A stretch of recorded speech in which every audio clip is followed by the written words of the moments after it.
Hey, ¿qué pasa, Calexico? Welcome back to the podcast. Like always, before we begin, I want to thank my friends here at Calexico Brewing for allowing me to record today's episode. I really appreciate it. Today, I have a returning guest. We were talking a little bit before we recorded, and his first time here was back in April. He was running for the June election. He's been involved in politics for a while in Brawley. He's been an IID employee for the last 48 years. 48 years, wow. And now he's in a runoff election. IID Director, Division 3. Division 3. My guest today is Don Campbell. Thank you for being here today. Before we get into, your I know you were here back in April, but give us a little quick intro to yourself before we get into your election. Yeah, but before I get into the election, the first thing I want to do is I really want to thank Ramon and Maria for the work that we all put in this election back in June. And we all spoke and talked about what the common goal was and who would be the successor that we would back that person. And I really have to take my hat off and respect their loyalty for endorsing me after I came in number 2 and qualified for the runoff. So before we even get into the podcast, I really want to say, Ramon, Maria, thank you guys very much. It means a lot to me, and I think that's what's going to help us be successful in this endeavor. But getting into the campaign, we've been really working. I mean, it's been a grassroots thing, walking and talking to folks and going out and trying to earn endorsements to show the constituents that we're for real, we're serious. We want to go out and work for them. I want to do what's best for the ratepayers. I want to do what's best for the IID and its employees also. Mm-hmm. There's a lot of work at hand right now, and I said this before, Jose, in our previous interview. I really, truly feel that this position is a full-time job. This is not a part-time gig. It's just right now there's a lot of hurdles and obstacles that the IID is dealing with on the river, with the balancing authority, with energy, with our infrastructure. And I think it's going to take a lot of work and a lot of cohesiveness with the other directors at the table to make sure we invest back in the company, invest back into IID infrastructure. I don't know of any business that don't invest back into the business and do some type of cost-benefit analysis to see where you are. Not saying that you're looking at trying to raise rates or anything like that, but you need to know where you need to improve at, what adjustments you need to make. And I think I have some of those qualities, and I look forward to sitting down with the other directors and discussing some of those challenges. Mm-hmm. Yeah, and I think that's something that we focused a lot on the last interview was that you're somebody that's, like I said, been in the IID for 48 years. Mm-hmm. I'm assuming you've moved up from where you began, back 40 some years ago. So you've kind of seen the business from the ground up. All these different positions that you've been able to not only work under, but I'm assuming you talk to other employees that do different things that maybe mention to you, the IID needs to focus a little bit on this when it comes to infrastructure, because like you say, infrastructure it's very important. I mean, as ratepayers, we might not really see how important it is to make sure that those little things, mm-hmm. which aren't little, because I mean, if one of those little things is not it's not working, the ratepayers might not have any light in their homes. Yeah. So we focus on that a lot last time.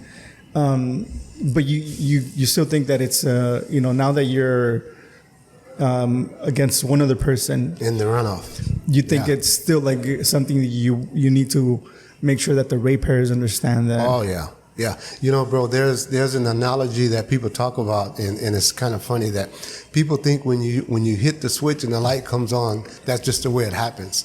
when you hit the handle on the commode in the toilet flush, there's a lot of things behind the scene that connects all that to make that happen, and that's called infrastructure. So the ratepayer needs to understand that it's power lines and poles and generating systems out there that makes all these connections and make that thing happen. I've been fortunate enough to be at the district long enough to work in some of these facilities, to help maintain and even build some of these generating facilities. And for example, this summer, in the peak of the summer when things really, the power was in demand, we had some issues with our generating systems. And I mentioned this in the forum when we did back in May when CoLab put that on. I mentioned the fact that IID portfolio says that they generate 1,100 megawatts of power a year. Is that really what we generate, or is that what the portfolio says? Where are we? And again, I'll say this, not blaming the employees for some of these things that happen, because some of these facilities are 30, 40 years old. Some of them are even older than that, like I said, because I've worked on some of them. I've helped build some of them. But it comes a point to where you have to do what you need to do, whether it's bonding or whatever, to invest back in the infrastructure to make sure that those facilities are up and running at that peak time. Because we bought some energy this summer at top dollar because some of our units went down, and the board and the staff did a real good job keeping the lights on.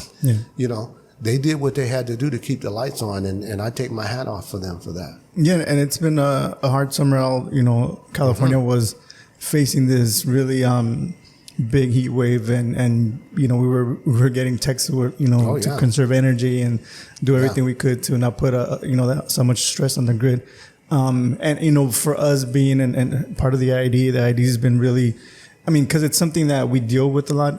Summers here aren't compared to a San Diego summer or an LA area summer. Our summers are brutal. Yeah, so we're kind of used to it, but this summer was really stressful on the grid, more than usual, because it was hotter than most summers. So I think that we neglect the importance of infrastructure and in our grid, especially our local grid. But something that we kind of want to talk to you about was, water. I think since April to now, I think it's become more obvious. Very volatile. Yeah. Can you tell us a little bit about, what you would want to focus, as an IID board member, when it comes to terms of water? Being an elected board member for the IID, the first thing I want to do is be at the table to make sure that we keep our seniority on the river. To me, that is very important that we maintain that. We keep our allotment, our commitment to make sure that we're provided with enough water for our growers and for the cities and for operation. But I also would like to see us go further in our conservation program. And I've said this before, the IID, the growers, they've done a really good job in conserving water. Installing the laptops, Rubicon gates, the sensors on the spills to put water back into the system before it hits the drain. The district and the growers has done a real good job conserving that. But there's room for more. And I think we need to do all we can to make sure that we don't run out of water. And I've done some research in this campaign and looking at some of this and looking at Lake Mead and Lake Powell, looking at Las Vegas, and Las Vegas spent $1.2 billion putting what I call a third straw into Lake Mead to make sure they don't run out of water, because they're right there. We're downstream. So we need to have other conservation measures. And I think the growers have been really working hard. And at the last meeting, Mr. Hanks even asked staff about the overrun. Where are we now with the overrun? And Mr. Pacheco answered that, hey, we're doing real well. We've really shrunk that. And that means to me that the growers and the IID, the water operators, the different water ordering system, the 12-hour run, the AM, the PM runs, they've done a good job with that. So that's good news. Yeah. I think that, a lot of us don't really noticed the importance of conserving water. I think every morning when I go to work, it's kind of sad when I see, people watering their lawns and a lot of the water is going down to the drain. To the street. Yeah, I'm like, man. Yeah. And I mean, to me, like I've been thinking a lot about putting desert landscaping in front of my house. And I know a lot of people love their lawns, but yeah. I mean, it's something that, I guess we put in the back of our mind, we've been in a drought for so long now. It's been 15, 20 years that it's been a collective of years that basically, and not want to get into the real numbers, but you hear so many different stories about Lake Mead has dropped 200 feet as far as the levels and stuff. But, everybody like nice lawns and that stuff. But I think we need to be more conscious about, whether the sprinklers turn to where the water is actually hitting the grass and not hitting the sidewalk, and just little things like that. Yeah, and maybe like cutting down a minute or two on your timers, like little things that... Water at night when it's cool so the water don't evaporate so fast, and, little things like that. Yeah, and going back to the campaign in June, it was a really, really close call between you and Ramon. Obviously, Ms. Dockstader, she got the lead, she won comfortably. But you and Ramon were really, really close. It was like really close. Like 13 vote difference from what I saw on the last. And then Maria wasn't that far out. She was like 500 votes. Yeah. How do you go about not convincing, but reminding those other voters that didn't vote for you that you're the guy that they need to vote for? Yeah, what I'm doing right now is doing door-to-door stuff even today to let them know that Ramon and I and Maria pretty much have the same agenda. We're community-minded folks. We're looking at the disadvantaged communities. We're looking at the folks that need assistance. And that's what we're working on. Not the fact that we're looking at people because other people have good jobs and make more money. That don't make them bad people. That don't make them bad people. It's just that I think we're more focused on some of the struggling communities, bro, that some people don't know how to speak out. Some people don't know how to speak up. They need other folks like us as elected officials and leaders to come in there and kind of help and guide them and show them the way. It's that old saying, I don't need a handout, I need a hand up, help me get there, And Ramon and I and Maria, we kind of have that same vision. Working in communities, all three of us has done that. So it's real important for people to understand, your vote is important, your vote counts. I did the precinct evaluation on the June election, and it hurt me, man, to see the minimum turnout. Let me put it that way. Yeah, and that was one of my questions. There was like 3,700 people that voted out of like 17,000 that were registered to vote. Yeah. I mean, normally we do see a lower voter turnout in June, in primaries, but I mean That bothered me, bro, because, and not the fact that I'm going to work any less, I'm going to work even harder, because that's telling me I need to go out and be more face to face and talking to these folks and say, hey, look, I need you. You need me. I need your vote. You need to go and vote for what you believe in. Whether you vote for me or the other person, you need to be active and vote for what you feel is right, for you. And Ramon and I talked about those same things along with Maria.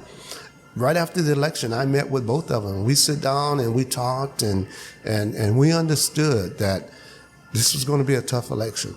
We knew it because pretty much knowing the votes that Gina got, she was going to get those votes. The three of us split votes, and that's just the way it is. I mean, and we understood that.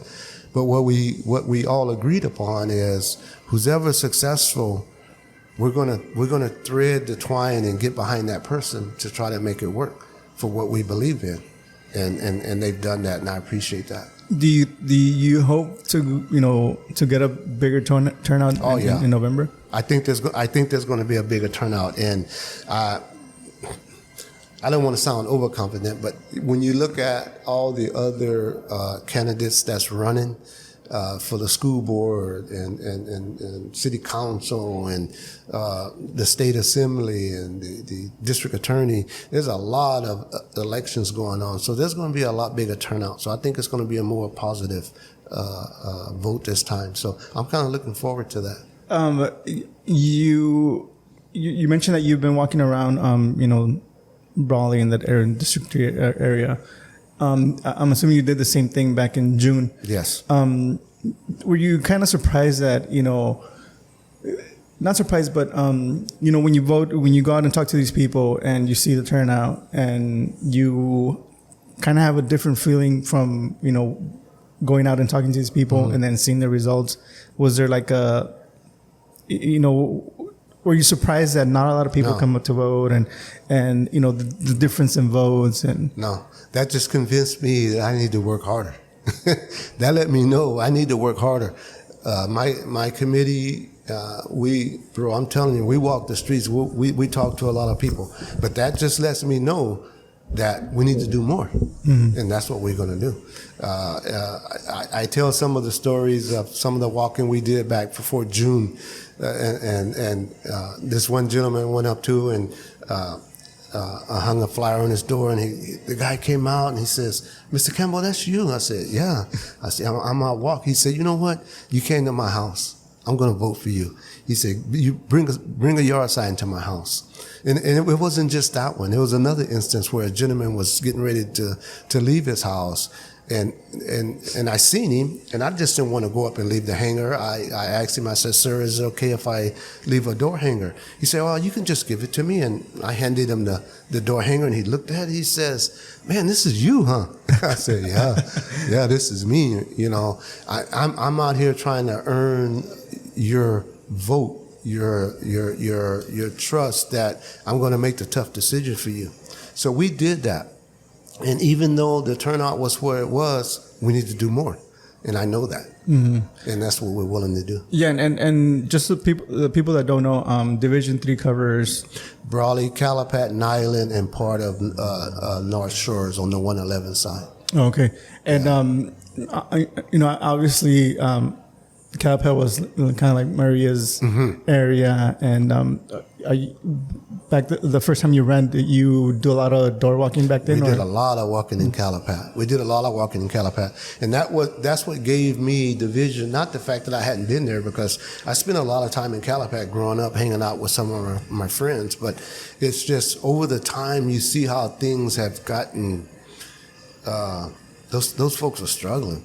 They really are. And hopefully, when I'm elected to this board, I'll be able to work with the other directors with the lithium. I'm all for the tax on that. I just want to sit down and make sure that the tax on that money is defined and make sure it goes to where it's intended to go. A lot of times when you put those programs together and there's no defined path for it to happen, it never gets there.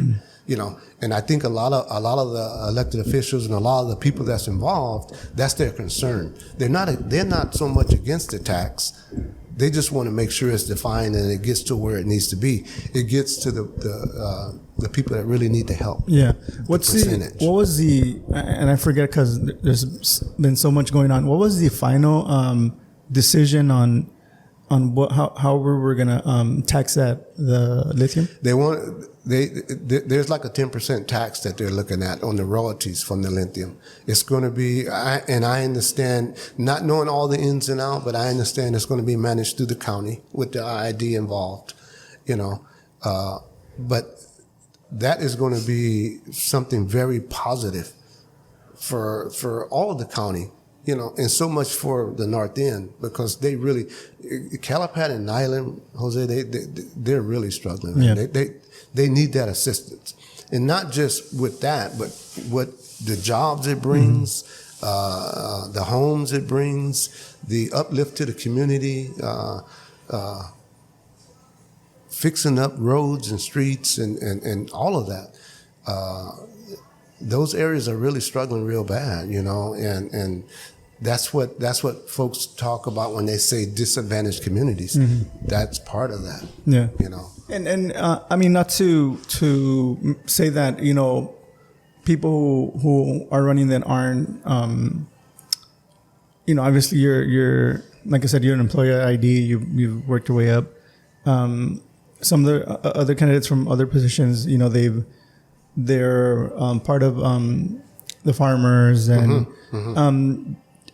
I mean, that doesn't mean that they're not going to look out for these people as well. But I think that I mean, growing up and living in these areas kind of gives you a little bit of a better understanding of you get a firsthand view of what's going on, you know. And again, I always say this. Without being at the table, you know, I understand those elected officials, they do what they can do. They only have so much to work with, you know. So when these opportunities present itself with some of these different projects and programs, we need to make sure we get it right the first time. Let's get it right the first time. Let's make sure that things are defined and it gets to where it needs to be to, you know, to help the communities.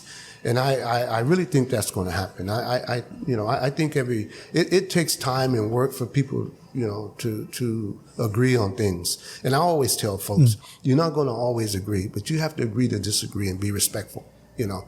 So let's sit down and get this right and do it right the first time. Yeah. And do you think that, you know, the lithium taxes or lithium money that's going to come out of the lithium extract, you know, say it's a pie, right? Is it fair to say that some people deserve a bigger piece of the pie than other people just because of the disadvantages? Is that? No, I do think that if we sit down and look at it and evaluate it where it needs to be, let's take care the most vulnerable first, and then see how you split that pie, you know. And I really do. I think there's going to be enough for everybody. I really do, Jose. I think there's going to be enough for everybody. And I think if we sit down and look at where that needs to be, there's a lot of smart people in the room. They know. And I think if we sit down and do our homework and do our due diligence and be fair about things, I think it's going to work out. A lot of times in politics, man, things get contentious, you know. But I think we're all looking for the same goal, you know, is to help one another, to be comfortable, to make sure that the disadvantage is taken care of, because a lot of times it's no fault of their own. You know what I mean? It's just the way it is. It's just the culture, the area. You and I were talking earlier about the Imperial County and Riverside County. Yeah. They got golf courses and, you know, all these different things. The weather's the same. There's no beaches over there, nothing, but it tends to be a little bit different over there. Yeah. And it's just the area. It's just, you know, you have people that have vacation homes there for the weather. They go there for the wintertime when the weather's nice, and they go golfing and the nice country clubs and all that. That same thing can happen here if people would be willing to invest in that. But, you know, the climate and the culture is all the same. Yeah. You know, it really is. And that's something that you mentioned you wanted to talk about, like the La Quinta area and how, you know, there wants to be like separation. Yeah. You want to tell us a little bit about that? Yeah, I want to put that up front and foremost so people know. Look at me. I totally support the La Quinta ratepayers. They're part of our family. They've been part of our family for years. That conversation about selling off the La Quinta part of the business, I just... Right at this point, right now, I don't understand that, you know, and to me, that would have to be something that we would really have to sit down and take a look at, because I don't see that being profitable. There's more meters there than here. So that means on the energy side of the house, there's more revenue generated there than here. So let's sit down and clean up our differences, you know what I mean? So we can be more of a family, like it should be. La Quinta is part of the IID on the energy side of the house, not the water side, but the energy side of the house. We're family, you know.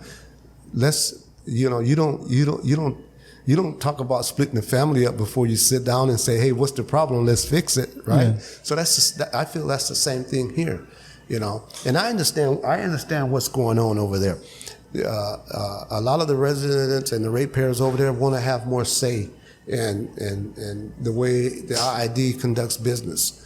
But with the water code, they don't allow you to have an elected person on the board that way. Mm-hmm. But that don't mean you can't have committees and people that's giving input and serious interest and input on how things should be operated. Yeah. We should be able to sit down at the table and discuss those things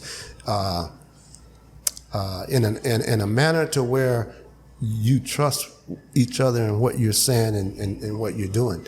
Bro, I can tell you, I'm close to Eduardo Garcia. I'm close to Manny Perez. I've been knowing those gentlemen for a long time, and I entrust their decision, and I entrust their, what they invested. Well, those guys are from the Riverside County area, part of the IID, Yeah, the Garcia's from the Coachella Valley area. Yeah, so we need to work together to, and I can tell you, I know those guys, man. I mean, they're not going to do something that's going to impact or hurt the county, Imperial County, just like we shouldn't do anything that's going to hurt, the ratepayers in the Riverside County. Yeah, and it's kind of a struggle when, like you said, you can't, when it comes to the water, like they can't really have a say in. But I mean, in terms of the electricity rates, let's sit down and talk business, and make sure that everybody is taken care of and things are the way they need to be. Sometimes elected officials have different ideas. Sit down and talk about those things, and I can assure you, if I'm on that board, I think I have the experience and the leadership skills to sit down and to tweak things and adjust. And we're all different.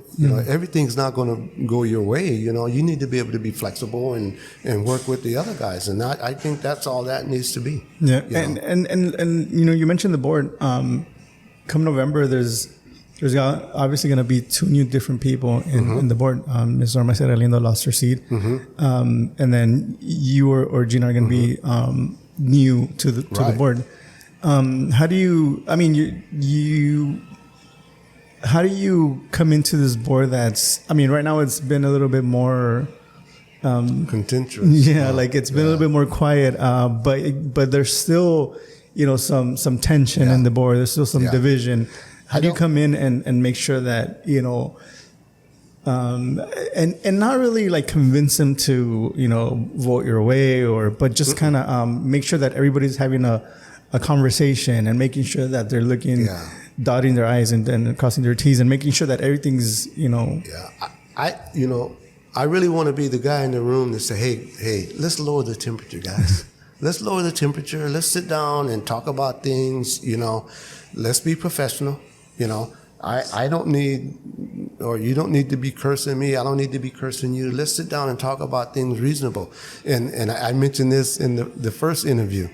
And I use the athletic analogy of things. You keep things in the locker room, man. You're not going to always agree on things, but everybody don't need to know that. Yeah. You keep some of that in the locker room, and again, as I said before, are you going to get heated? Yeah, that's going to happen. That's just human nature. You get if your heart is into things, that happen.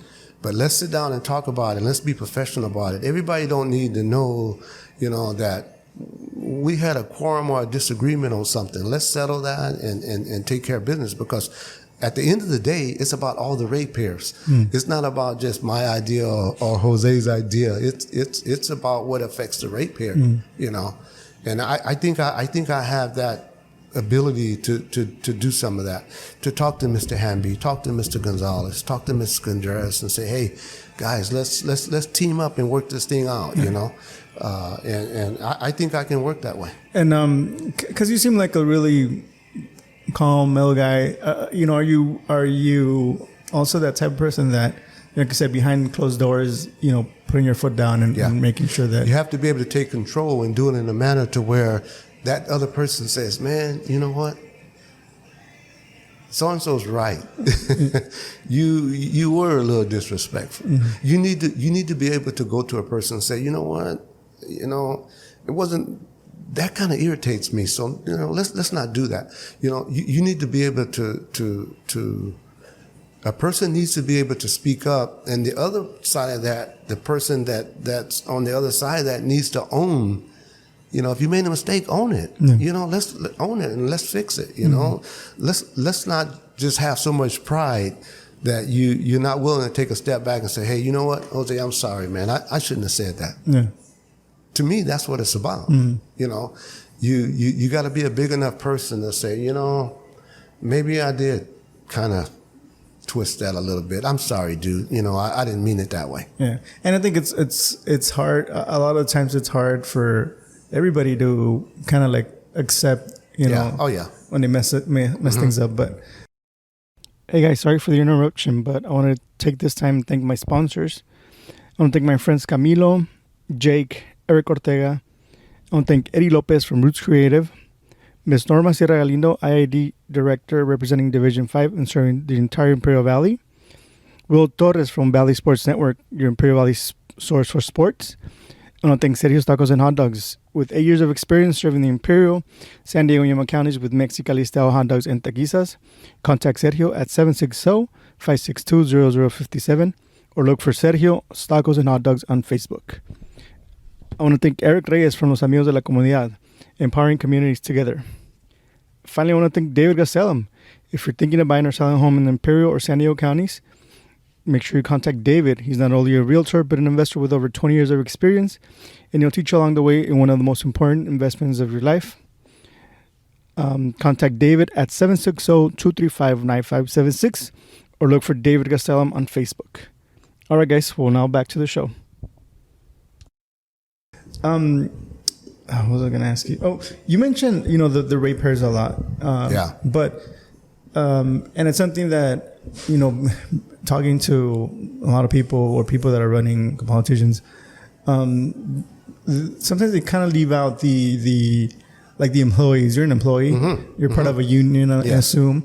Yes. I mean, I respect the union. That's also a huge part of the IID. I mean, these are the people that are working, making sure that, our lights go on and Right. And I think it's a big part of being a director, making sure that, the employees, the unions, like people are happy with, their pays or their benefits, it's a huge, balance of.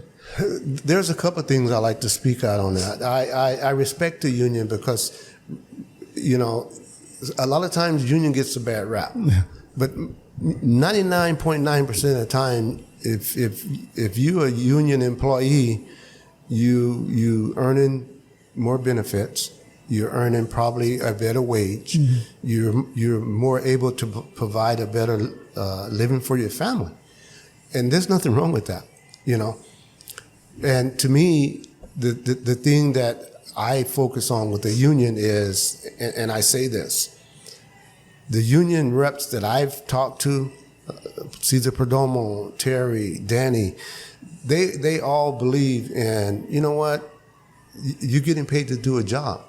They're telling the employee that. Do the job. Do the job. That's what you're getting paid to do. That's only fair, But if things aren't right for the employee, then the union's going to step in and say, hey, that's not right. We're going to make that right. You need to make sure the employee's treated fairly. And that goes both ways, And I've heard Danny and Caesar them say that. No, you don't condone wrongdoing. As a union, you need to be able to tell the employee, hey, something went wrong here. Let's fix it. Own it. Let's fix it and get it right. Because that's what keeps you strong. That's what keeps the union strong. And bro, there's a saying, even the union guys that tell you, without the company, you don't have a job. So, you know what I mean? You need to make sure you take care of the company and take care of the corporation also. So that way the union is surviving there. I spoke with those guys, Nate Furman and Danny and Caesar and Arky, and I know all those guys, and I get along with them. And then on the other side of that thing, you talked about the ratepayers. And what really gets me with that is, Jose, I do a lot of walking. I do a lot of talking to people. And when people are having a hard time making ends meet, when you go and talk to people in the evenings, when they turn their air conditioner off at nighttime when it's a little cooler to save that money because they can't afford to pay the bill. That's what I mean by looking out for the ratepayer. Mm-hmm. Yeah. And believe it or not, it does happen. Yeah. I mean, some of us, don't have to do that, but there's people that, I remember going to projects and I grew up in the projects, and my parents, open the window and turn on that fan on because, so, it happens. But the reason I bring it up, it's because, and I was going to mention this earlier, but it's kudos to all those people that are running because it's a hard thing to balance out, making sure that, your ratepayers, your people that are your employees, a union, everybody is happy with the decisions you are making. And at the end of the day, people who are running, they got to make these hard choices and sleep with them. And not everybody's going to be happy. You're going to get, some of your neighbors or friends pissed off and a lot of people, that's why a lot of people don't run because they don't want to, get into, There's always someone on the other side of the table that disagree with you. Mm-hmm. But again, that's why my analogy is you have to be able to agree to disagree and be respectful. And we're built different. God made us different. And that's the way it is, And I think if you do that and work as hard as you can, so that person know, I didn't totally agree with Don on that situation, but man, he worked his butt off to try to make it right for everybody, and that's what it's about. And bro, when you talk about the projects, man, I remember those days, not having air conditioning, having swamp coolers, and my mom wetting the sheets at night and covering you with wet sheets because when that swamp cool, man, that was really cool. It cooled you down, and not, I don't think it's that extreme right now, maybe in most cases, but when you talk about the ratepayers and those that are struggling, when you talk to them and give them your word, bro, it means a lot. When they know that you're out there working for them and whether you were able to accomplish all of it or not, when you give them your word and you try your very best and they see you working for them, people appreciate that, bro. They just want somebody to hear them. They want somebody to listen to them. They want somebody to say, I mentioned that to him. He called me back, or he came by to check on me. He was concerned about me. He came by and to make sure I was okay, or he helped my child, or whatever it is, bro. That's what it's about. And growing up in the projects ain't a bad thing. It gives you that sense of security to say, hey, I got where I am because of hard work. Yeah. No, and I think that. Growing up in the projects made me who I am. And I mention this all the time because my friends now are my friends that I grew up in the projects. They're my best friends. They're like family. But historically, the people from the projects, the people that really need that help are the people that often don't come out and vote. I mean, how do we change that? How do we encourage them? And a lot of the times it's because they're either working, they're probably cooking a meal for their kids and getting ready for bed because they have to wake up early in the morning and go to work.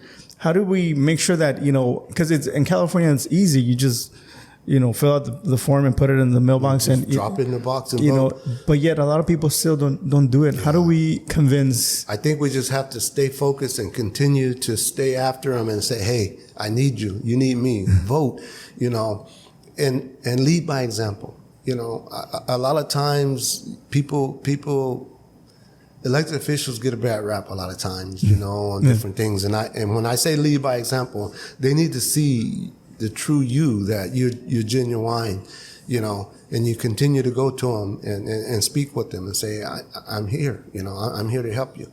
I think they need to see that, and maybe not get on them so bad because they don't go vote, because things happen, like you say. People get busy in their lives, and it's nothing like struggling, man, and trying to make ends meet, and some of those other things with politics is the farthest thing from a person's mind when they're trying to feed their kids, man. You know, and I get that. But I tell them, you know, it's going to come a time to where that vote that you made is going to make a difference in your life. You know, and that's what we try to accomplish. Yeah, and it's like I said, it's really easy to do now that, you know, you can do it through mail. And even for you know, working people, like, you know, me and my wife both work. So, you know, what, I get home earlier than she does. So, you know, I get to either take my son to practice and then help, you know, start the whatever we're having for dinner, or like do these little things that we do at home. It's really hard to attend meetings. Even whatever time you put, you can put a meeting at 8 in the morning or 8 at night. It's going to be hard for me to assist because, or join or go to the meeting because, you know, everybody has things to do. But I feel that, you know, voting has gotten easier, you know, with mail-in voting. And I feel that, I think but I think that a lot of the times a lot of people that don't vote feel like, you know, their vote doesn't really matter. It doesn't matter, but it really does. And I can tell you, man, I look back on my journey, and from being a project kid to 48 years of employment at the IID, 12 years on Brawley City Council. I spent 3 one-year terms as Brawley mayor. Met some wonderful folks, bro. I've served on the grand jury, the credit union boards, SCAG. It's been tremendous, bro, to have that opportunity and to not to be a guy that's got a master's degree in some, you know, just a regular old dude that grew up in the projects and went to school and graduated from high school and had to drive to want to accomplish to do those things, man. It's been really important to me, and I can tell you it's been rewarding because a lot of people support me for that reason. You know, dealing with the kids in Pop Warner and seeing some of the kids struggle and being willing to pay some of the fees just to say this kid needs to be out here playing and being proactive. And being busy, keeping your mind busy, staying away from that idle time that's not good, you know. I've had the opportunity to work in a lot of programs, and it's just been good for me. It's been good for me, and I want to pass that on, bro. I want to give back, and that's why I'm here. I feel real good about this campaign. And I'm going to say this, and maybe I shouldn't. I'm not overconfident, Jose, but I feel real good about this campaign, bro. And the people that I talk with, they encourage me every day, you know, about being steady, be constant, be who you are, you know. And I'm out there working, man. My committee is working, and it looks really good. It looks really good. I got a lot of support, and the pledge that I give to them is, if I'm elected to this position when it happens, I'm going to work hard for you every day. I'm going to be a full-time director. I'm going to be available. You're going to see me. You know, you're going to know who I am. Man, I know that guy, you know. I remember him. Because it's that important. It's that important. It's not about the money, you know. My wife and I have worked for years and years, and we've taken care of business. We're not rich people, but, you know, it's not about the money. It's about being out there for the ratepayer, working for the disadvantaged, working for all the ratepayers. And I know they say, well, you're in Division 3. Well, I represent the IID. I represent the ratepayers in La Quinta also. So I'm looking forward to that challenge. And the November the 8th election is this second part of this journey is starting now. We got past June, and again, I do want to thank Ramon and Maria for being the professionals that they are, because they came through right away, just as we talked about, bro, and that means a lot to me, because that shows you that people word means a lot, you know. And we talked about that, and they did. They told me, who's ever successful, we need to make sure that we stay in line and take care of that. And I've got some good people working on the committee with me, and we're working hard every day. Yeah. I was on the messenger today with Manny Perez and Eduardo, and man, bro, you still look the same. You still look the same too, man. We're gonna get this done, Yeah. And we're working at it, man. And I got a good feeling. Yeah, I got a good feeling. And I want to. Last week I had a talk with Gil, and he kind of threw in a question for all candidates. And you mentioned you being a city council for Brawley, in 3 terms, and kind of wanting to see where Don Campbell is now from. Don Campbell, in his previous 3, city council. What is one decision that you look back that you made as a city council member that you kind of still think about it at night that you probably would have gone differently now? God, man, we did.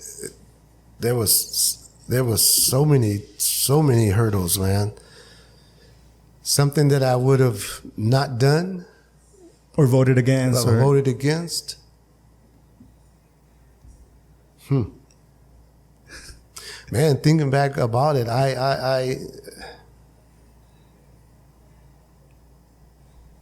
I'm trying to think, because there was so many things projects that we done. From the streets to the new chamber, the wastewater treatment plant, the Del Rio Country Club not country club, but the Del Rio's library and soccer field for the kids. There's 2 things I can say that was real difficult, and which I voted in favor of, but it was very difficult. And that was getting rid of the trash containers in the alleys, to clean up the alleys because of the diversion for the state for the recycling. That was very contentious. People were really, really mad about that. And if you think back, years back, the city of Brawley had no water meters. Everything was on a base rate. Everybody paid the same amount for water. So when we voted to put in the meters, oh my God. So those are 2 real big things those were late night meetings that we had to go through. The only other thing that I would think I would have done different, if we could have modified it or done something, it was the utility tax. The utility tax still exists in the city of Brawley, which is not a bad thing. But I wish back when I was there that we could have looked at that and put some kind of contingency plan in place to where you wean yourself off of it. I think if I'm not mistaken, I think the utility tax came into effect back in 1991. And the city of Brawley may be the only city that still has a utility tax. And to me, you need to do your homework somehow to wean yourself off of that, because it's an extra charge to the resident. That may be the only thing that I think that maybe we didn't do a real good job. Kind of modify it a little bit. Modify it to where you can wean yourself off. But if you don't have sales tax dollars, it's tough. I always tell folks, and even back when I was on city council, rooftops don't pay the bills. You got to have a mixture of resident and commercial, because you need the sales tax dollars. Now talking about it, I can think about it, because back then when we did when they got rid of the redevelopment back then, I remember us going to Sacramento, and Arnold Schwarzenegger was the governor back then, and they got rid of the RDA. That kind of hurt. We fought for that, but I think that was something that hurt us too.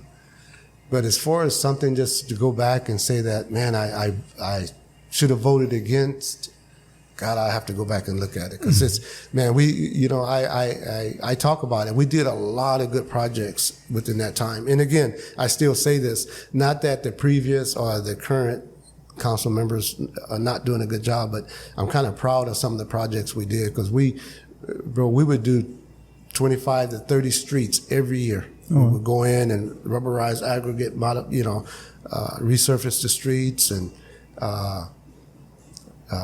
Main Street. We had a lot of events, and COVID kind of hampered some of that, but we did a lot of projects back then, and the city of Brawley still is a united, quiet city. It's still a united, quiet city, and I take my hat off to George Nava and Donnie and Sam Couchman, Norma Hotdogs, Mr. Hamby, those Ramon, those guys are in there, doing what they have to do to keep the city together. Yeah. When I was coming along back then, I was Steve Vasquez and Mr. John Benson, Mrs. Joe Shields. Man, I learned from some of those folks that they did their homework. You had to listen, Yeah. And I learned a lot from them. But I really enjoyed the 12 years I spent on city council, man. I got the opportunity to meet some really wonderful people along the way. And I think that's kind of what have advanced me to where I am now, to not be nervous about making a tough decision. Because if you do your homework and think it through, and then, quite naturally, you're not going to always hit it out of the park. But I think if you do your homework and really think about things and work with the other parties at hand, things normally work out. Yeah. And you mentioned, how, Brawley is a little tight-knit community. And shout out to VSN and Will Torres and John and everybody. I have the pleasure of working for VSN now. This is my second year. And, I've had the pleasure of visiting, almost every town in the valley, at their football games. And I'm from Calexico. This is a Pasa Calexico podcast. And I'm not trying to shit on my city. I'm trying to put, people on the spot and making sure that, I go to the football games and at other cities and I see people showing up, they're united, and then you can see them wearing their colors proudly and friendly. People are super friendly. Like, I go to Brawley, I go to El Centro, I go to Southwest, Imperial, and everybody's friendly. And not that Calexico is not friendly. I think we're super friendly, but I think we need more community involvement and support. And like I said, I'm not shitting on Calexico. I just want you to be the best that you can, and come out and support your team. Come out and shop local. Come to Calexico Brewing Company. It's super nice spot. But I've had the pleasure of visiting. Even in San Diego, you go to the football field. You go to the people that work there, like, super nice. And like I said, I'm not saying that we're not nice. We're just saying that we need more involvement. Get more involved. Yeah. And I feel that.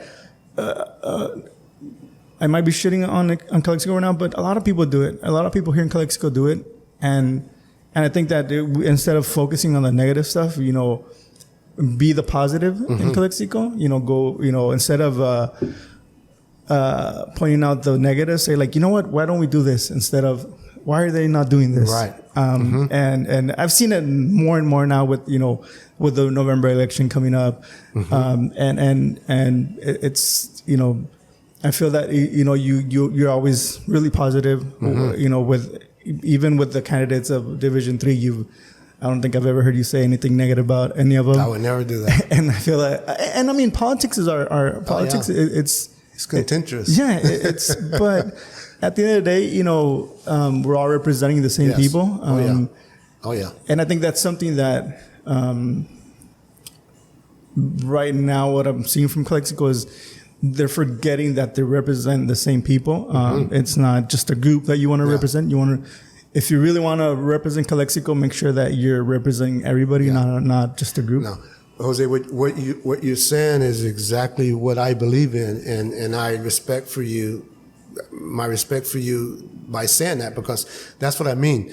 You have to call it out in a positive way and say, hey, let's work together to make this right. Let's not be a divided crowd in the stands, pulling for one group or another group.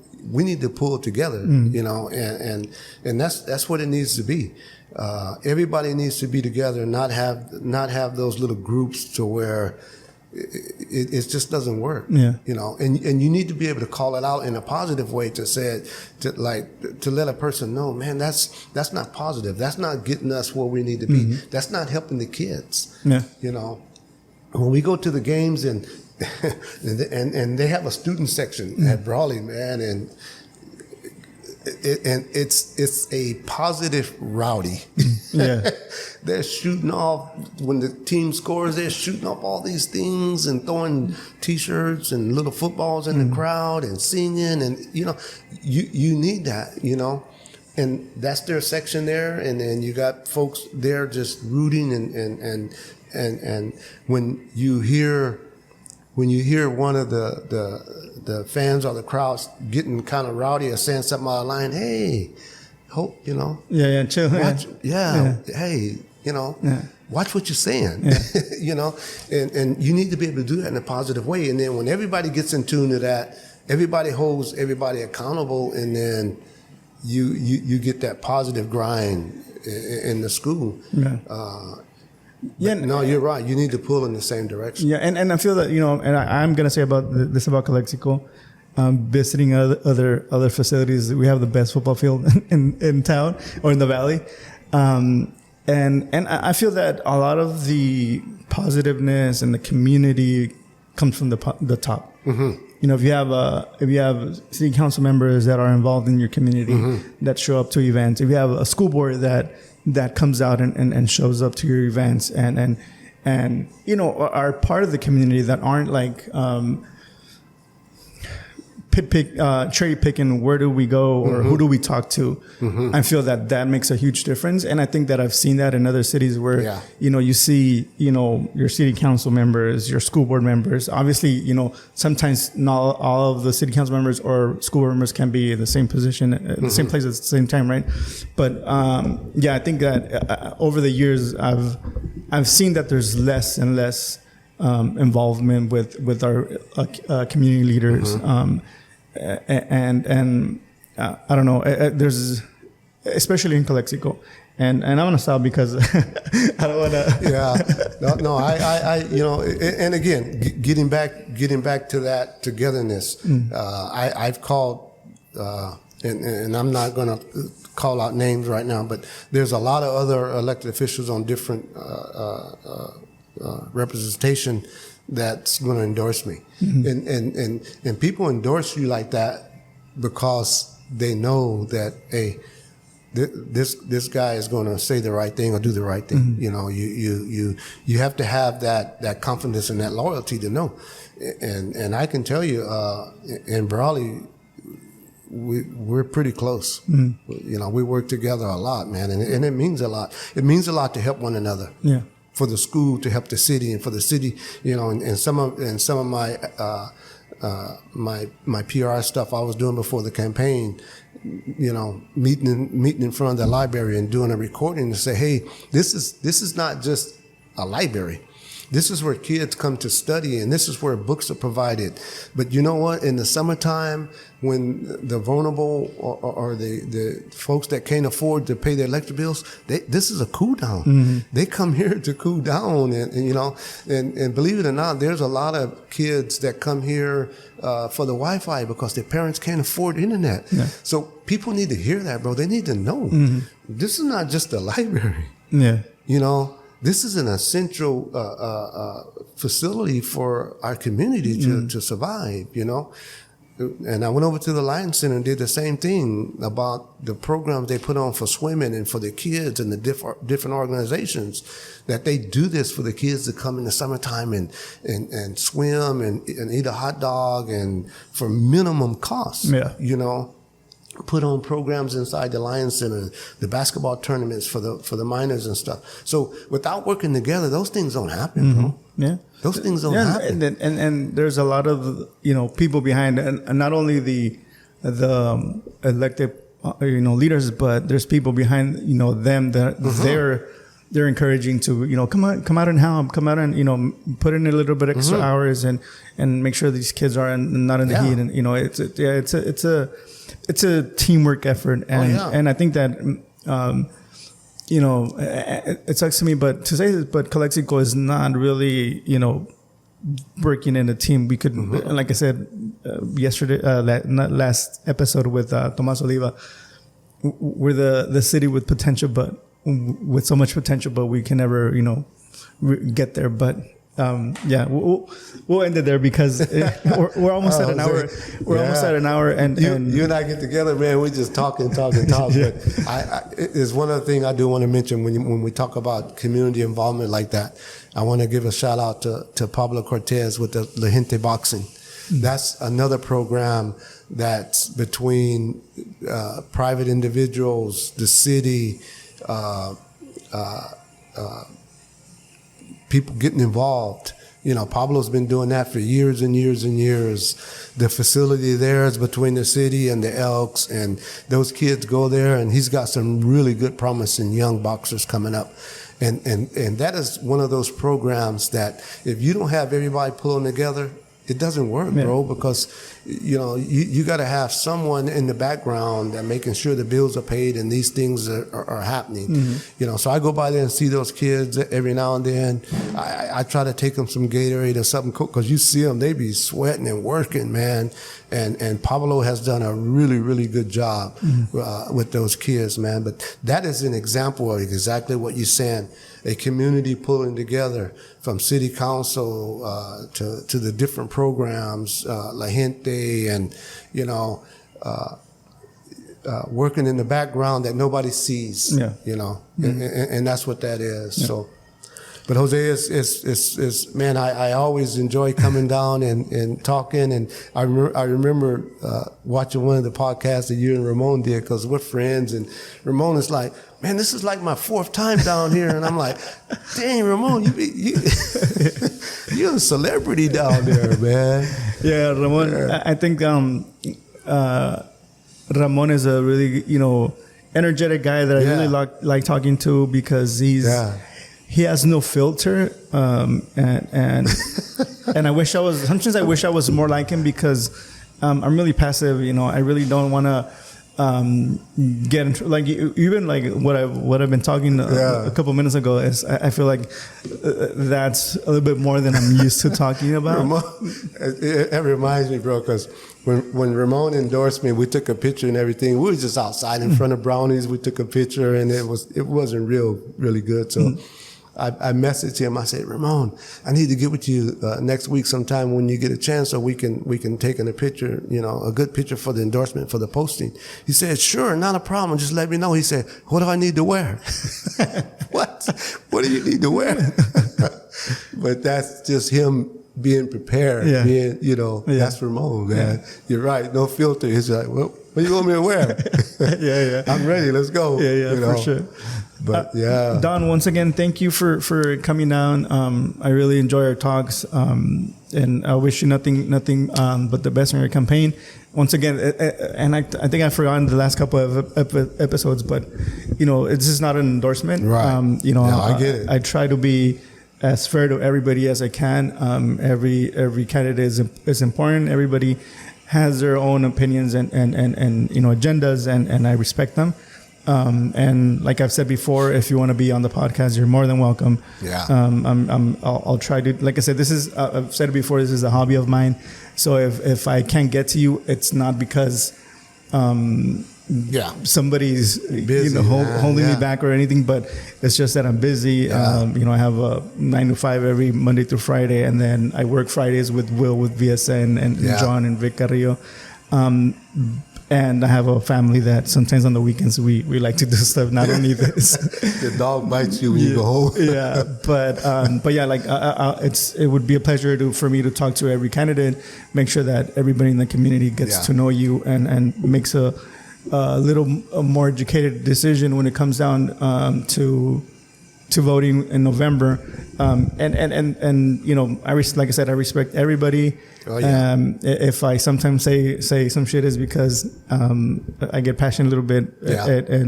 I'm the same way. And it is what it is. I start talking, and I get passionate, and I don't know, sometimes I get a little emotional, man. People look at me and they say, Don, you all right? Yeah, I'm all right. I get emotional about those things, man, and a lot of times, even some of the people I know, why you wishing the other candidates. And I said, no, that's you know, and it's like with Gina, you know, as far as what I know of Gina, she's a good person, and I wish her the best, you know, and the voters are going to decide. Yeah.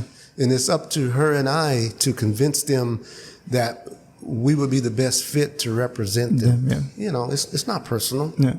You know, but I look forward to the election, and I look forward to coming down, and I do. Like there's a lot of candidates out there. There's a lot of positions going on, and I wish all of those folks the very best, because I don't know whether people realize it or not, man. You know, being an elected official not an easy job. No.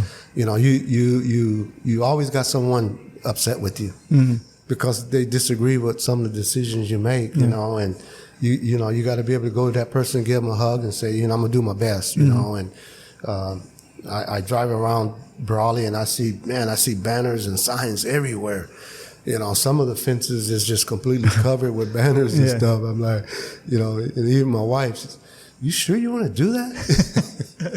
Yeah, but that's my passion. I think that's one of the reasons why this time around I didn't run, because, and I don't think my family is ready yet for that commitment. And I don't think I'm not ready to give up so much time away from my family, and you know, if I do run, I want to make sure that I'm giving it my 110%. It's a full-time job, man, and a lot of times, like I said, it's bittersweet because there's someone always upset with you about something. It's just the way it is because of disagreement. But to me, there's nothing more rewarding than serving the community and somebody coming up and giving you a hug and saying, "Hey, thank you." Yeah. You know, that's rewarding, man. Yeah. And not that I deserve anything more than anybody else, but growing up in the projects, bro, it made me understand that nothing's free. You know, people talk about different assistance programs, and I talk about it too. It's not free. You know, we all pay for that, you know, but we need to have a little piece in there to help the disadvantaged, you know. And again, I always say, because a lot of times, a lot of those folks, it's not their own doing. It's just, it's life. You know? It's the way things shake out, you know. God has a place for all of us. There's a place for the rich, the middle class, the ones that struggle. You know, there's a place for all of us. And I think if we got enough in our heart to ask for forgiveness, and then He usually fixes that for us, you know. And I pray a lot. I cry a lot.